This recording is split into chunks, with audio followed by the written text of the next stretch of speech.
Don in London, hello, it's October the 17th. My video is all about recovery from addiction to either substance or behaviour. My addictive substance, alcohol, my behaviour, equally addictive. To extremes of people, including people, places and things, work, relationships, trying to be perfect, trying to fix everything, so that if I fixed everything, I would feel fixed, and the world would be right. But these days, realising the only thing I need to look at is my attitude, my behaviour, my conduct, and how I may interact in this world to be included, to be loved, loved back, and useful. What more could I ask?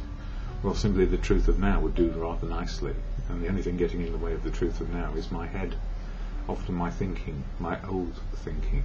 So these days, keeping sober one day at a time, with help. And the help comes from Alcoholics Anonymous, a fellowship to which I belong. I never speak for AA, cannot, never want to. It's full of unique, authentic people who speak for themselves, their experience, strength and hope where they will. But here I share from the Daily Reflections, this book, a daily reflection each day, covers the 12 steps of action in the action programme to help us stay in recovery. And October is all about the 10th step, taking personal inventory of what is working, what's not working, how our attitudes and behaviour are on a daily basis. So for today, October 17th, it talks about a daily tune-up.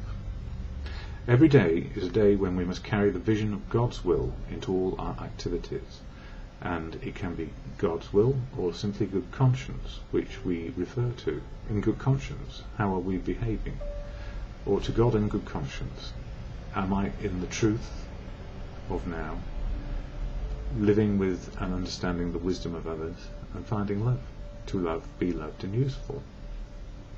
It's as you choose to understand what works for you. And it goes on to say, how do I maintain my spiritual condition? And the spiritual condition is the truth of now, being able to be a part of the truth of now, and be understanding of it. For me, it's quite simple. On a daily basis, I ask my higher power, which can be God or good conscience, to grant me the gift of sobriety for that day. So if I'm sober, I have a good chance of being included and a part of.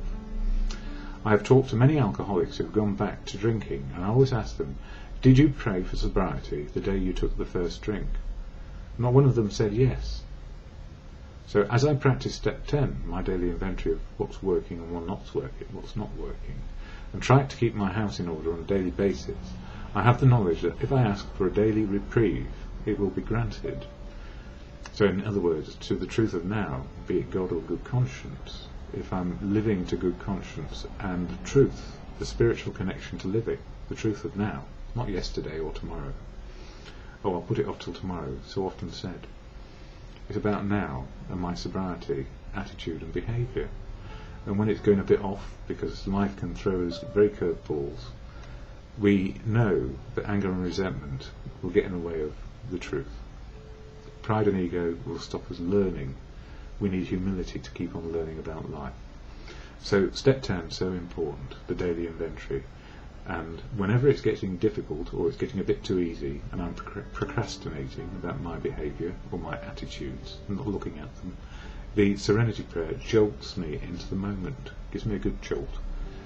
So the Serenity Prayer, a meditation to God or good conscience, as you understand. God, grant me the serenity to accept the things I cannot change, courage to change the things I can, and the wisdom to know the difference for me is always just for today.